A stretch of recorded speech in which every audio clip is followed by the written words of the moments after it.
Addictions. People are more interested in UPI, net banking or transactions without knowing what it is.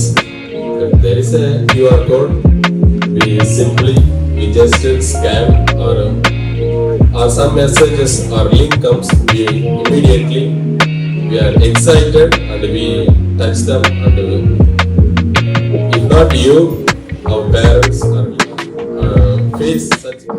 If we click a link, our life will be gone. And the way we can prevent ourselves, like EMI, IMEI number and ESI number. ஒருத்தருக்கு யூனிக்கான ஒரு number இருக்கும், 893050 அப்படின்னு இருக்கும். அந்த இது வந்து உங்களோட அக்கௌண்ட்ல தான் இருக்கும். புரியுதா இல்லையா? புரிஞ்சுதா? அதுக்கு தான் 2 factor authentication. ஸோ அப்போ என்ன வரும்னா, இப்போ நான் ஹேக்கர், நான் வந்து இவங்களோட என்ன சொல்றது அக்கௌண்ட்டை ஓப்பன் பண்ணுறேன்னா, இவங்களோட அக்கௌண்ட்ல வந்து ஒரு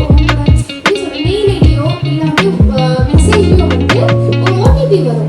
அந்த ஓடிபி யாருக்கும் என்ன பண்ணக்கூடாது, சூப்பர் ஷேர் பண்ணி யாராவது நான் பொறுத்தவரைக்கும் ஏமாற சான்ஸ் இது எங்க அந்த லைன் எப்போ அந்த போடுறது தப்பு கிடையாது. ஒருவேளை அதுல கொஞ்சம் ஸ்கில் வந்துச்சுன்னா அது சரி அப்படின்னா கொடுக்கக்கூடாது. இவன் அந்த பாஸ்வேர்ட் ஸ்பின்ஸ் எல்லாம் யாருக்கும் சொல்லக்கூடாது. அதே மாதிரி வந்து ஏதாச்சும் இந்த மாதிரி ஆயிடுச்சு தெரியாம நம்ம பண்ணிட்டோம், இந்த ஒரு விஷயத்துலயே வந்து ஸ்கேம் நடக்கிறதுக்கு வாய்ப்பு இருக்கு.